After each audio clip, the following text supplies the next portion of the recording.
Good morning, worshipers of Jesus Christ. Welcome to Minutes with Jesus. My name is Elizabeth Gonzalez, for those who don't know me, and we are pushing right along into Genesis chapter 14.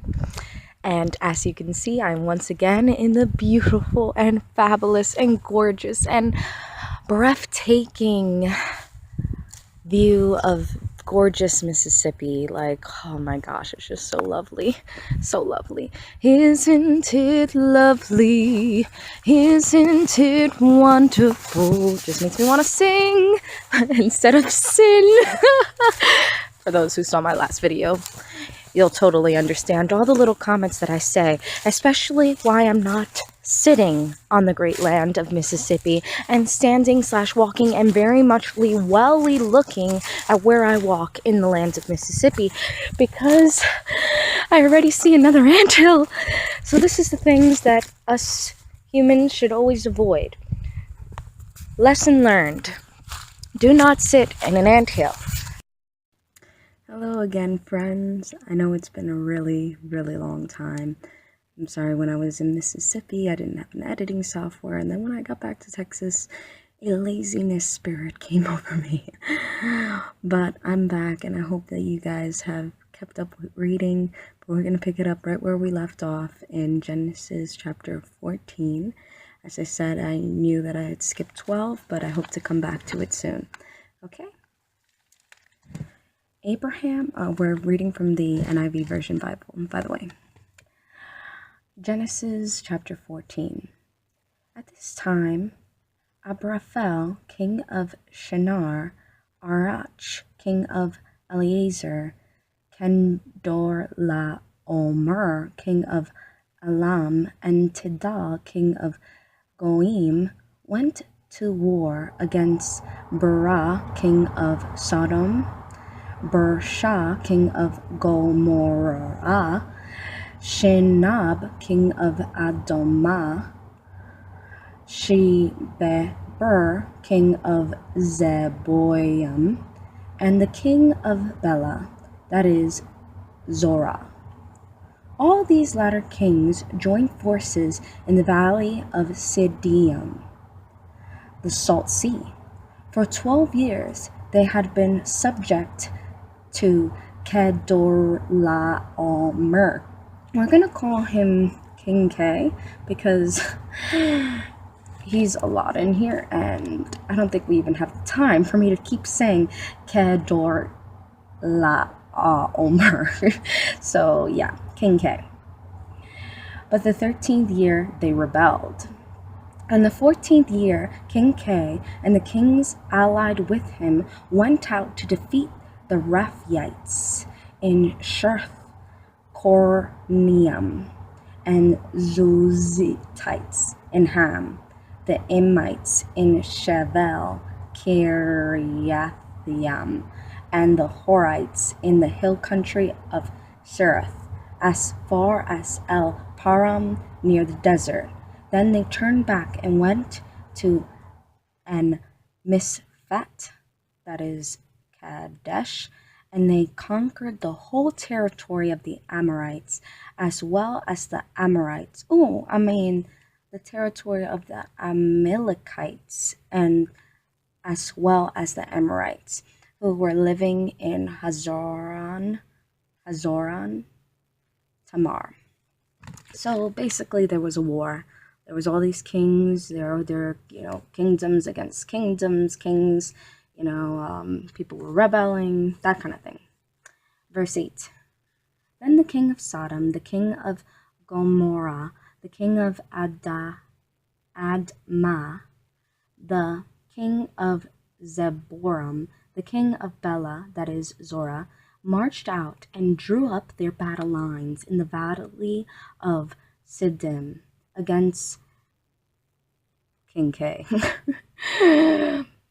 of Elam, Tidal, king of Goim, Araphel, king of Shinar, and Arach, king of Eliezer. 4 kings against 5, uneven. Now the valley of Sodom was full of tar pits, and when the kings of Sodom and Gomorrah fled, Some of the men fell into them, and the rest fled to the hills. Oh, that's disgusting. Tar pits? Imagine that. I mean, it's not like they had the showers that we have today. Imagine falling into a tar pit. Okay, verse 11. The four kings seized all the goods of Sodom and Gomorrah and all their food. Then they went away. They also carried off Abram's nephew Lot and his possessions, since he was living in Sodom. One who had escaped came and reported this to Abram the Hebrew. Now, Abram was living near the great trees of Mamre, the Amorite, a brother of Eshcol and Aner, all of whom were allied with Abram. When Abram heard that his relative had been taken captive, he, continue the page, called out the 318 trained men born in his household. That's crazy. And went in pursuit as far as Dan. That's amazing. I mean, you got to think that Abram and Lot had split up, you know. I mean, there wasn't really hard feelings about it, but, you know, they're separated. They're not with each other anymore, yet he still felt it. You know, this is my relative. I'm going to defend him, you know. It's wonderful. Gotta give him props for that. Verse 15. During the night, Abram divided his men to attack them, and he routed them, pursuing them as far as Harbath. Oh no, as far as Hobah, north of Damascus. He recovered all the goods and brought back his relative Lot and his possessions, together with the woman and the other people. After Abram returned from defeating king, the kings allied with him, and the kings of Sodom came out to meet him in the valley of Shaveh, that is the king's valley. Then Melchizedek, king of Salem, brought out bread and wine. He was priest of God's Most High, and he blessed Abraham, saying, Blessed be Abraham by God's Most High, creator of heaven and earth, and blessed be God Most High, who delivered your enemies into your hands. Then Abram gave him a tenth of everything. The king of Sodom said to Abram, Give me the people and keep the goods for yourself.